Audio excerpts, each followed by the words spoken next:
historically, the Carrera has been the entry-level 911 for good reason. The Bogo car always needed a few choice options to kind of rescue the spec sheet, if you like. By the turn of the 991 Gen 2, so the car that preceded this one, things had started to change a bit. Porsche started giving the Carrera more and more in terms of standard specification, including, for example, the sport button and even Porsche active suspension management. What that essentially meant was you had a pretty good basis for a 911 right out of the box. And yes, the Carrera lacked the power of the S and the GTS and turbo and things like that. It was on skinnier tyres and really was just more of a back to basics 911, wringing the neck out of the engine and managing the grip at all four corners. I'm not necessarily saying that the entry-level car was the pick of the bunch. What I am saying is the case for just picking a fairly low-optioned and entry-level Carrera is possibly more compelling than ever before. We're going to put that theory to the test by putting the new 992 Carrera against the S. At face value, the Carrera appears just as well appointed, with even the new wet mode available as standard. Sports Chrono hasn't been optioned though, so there's no mode wheel hanging off the steering wheel, and the dashboard does without the chrono clock too. Black brake calipers are standard, in contrast to the S's trademark big reds. The S here gets sport seats and that chrono pack however, though we won't be using its Sports Plus mode in the interests of a fair test. The S should be the better 911, but is it too much 911 for our roads in the real world? Now the Carrera, like the S, has for the first time gone wide body. So an early accusation at the 992 Carrera is that it's not exactly the slimline, lithe sports car that it once was. What it doesn't have are the big red brakes from the S. The discs are slightly smaller in diameter. It does have the same 3-litre turbocharged flat six engine, however the turbos are different and there has been an ECU tweak, which means that while the S produces 450 horsepower, this is, and I'm going to say this right, a healthy 65 horsepower less. And what I mean by that is, that Carrera S is so audaciously quick, it's to that detriment of engagement.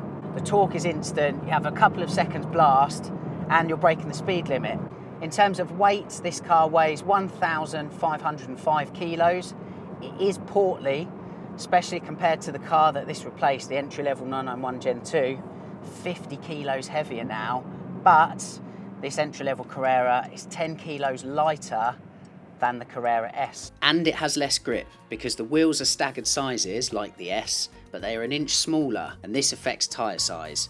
The Carrera's tyre specs are 235/40 on the front to the S's 245/35, while at the rear, the Carrera's tread is narrower again, measuring 295/35 to the S's 305/30. That means the C2 is lighter and less grippy than the S, and it's the best part of 10 grand cheaper too. But the only gearbox you can spec on the 992 Carrera is twin clutch, 8-speed PDK. And that really is a great shame because to my mind, lovely. As good as that felt, don't get me wrong, the manual's just more engaging and really plays into, to my mind, what the entry-level Carrera is all about. The S, of course, you can now get the manual gearbox, which is a 7-speed, carried over from the 991 Gen 2. It's made by ZF, albeit with a couple of changes. For the entry-level Carrera, it's an opportunity missed, I'm afraid. The other interesting thing about the Carrera, I say interesting, I mean dubious, is that you can actually get away with making this car look like its superior brother. You can spec the Carrera S wheels from the factory, and sport exhaust comes with twin oval exhaust pipes, and that's whether you spec it on a Carrera S or a Carrera. And whilst I absolutely would suggest that you spec the sports exhaust, because quite simply without it, those particulate filters really do strangle this engine in terms of noise. For the love of God, do not spec the Carrera S wheels, because you are missing the whole point of this car, and that is less power but also less grip. It's unfortunate then that those two options have both been ticked on this press car, so we're in the slightly awkward scenario whereby the Carrera and the Carrera S look exactly the same. In terms of the engine then, which we said is detuned, if you like. Certainly in sitting at the wheel here of the Carrera, I'm not pining to get into the S. The characteristics of the engine, I mean, they just feel absolutely sensational. Even in this entry-level 992 Carrera with optional sport chrono, which I don't recommend you go for, it's not really in keeping with the thesis of the entry-level car, you can hit 0 to 60 in 4 seconds flat. Throttle response, bearing in mind this is a turbo engine as well, is good. Not razor sharp, but it's certainly no slouch. It just feels like never-ending torque on tap, really. I prod of the right foot, and you're away. Chassis-wise, brilliant. This doesn't have the sport chassis, but the ride on the 992 is so good now, so good. It does feel like a big car. That's the only kind of real drawback I'd have. Otherwise, the entry-level Carrera, again, is a superb package.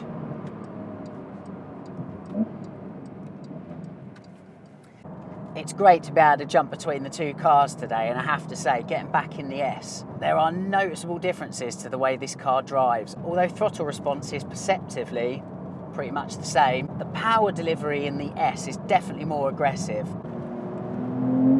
Oh, yes. The roads are slightly damp today, as you can probably see. And bearing in mind these cars are wearing the same boots, this car has that extra 80 Newton meters of torque, and it's definitely enough to just unsettle the rear of this car.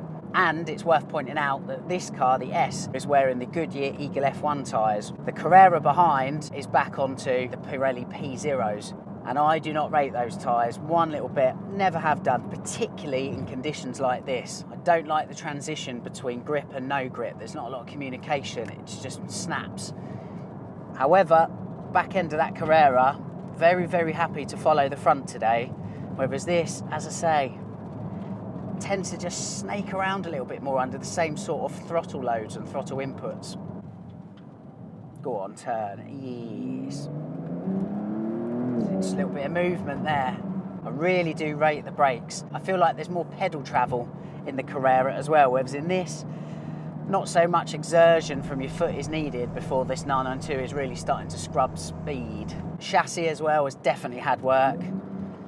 Damping on the S is definitely more firm, and that is even when both cars are in normal mode. The Carrera was better at soaking up those lumps and bumps. It does mean though, in the faster corners, this car is more stable, a little bit more planted, a little bit happier.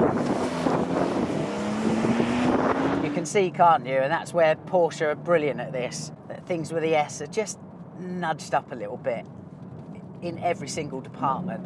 Really then, and perhaps happily, there's no good car, bad car out of this test. It all comes down to what sort of experience you want from your 911. If you want a car that's got a little bit less grip, smoother power input, and a generally really nice, polished ride, then yes, absolutely, the Carrera makes for quite a compelling argument. But spend that additional 10 grand, you get a car that's just fine-tuned in every department, it's a little bit sharper, and it comes with the complementary optional extra of manual stick shift.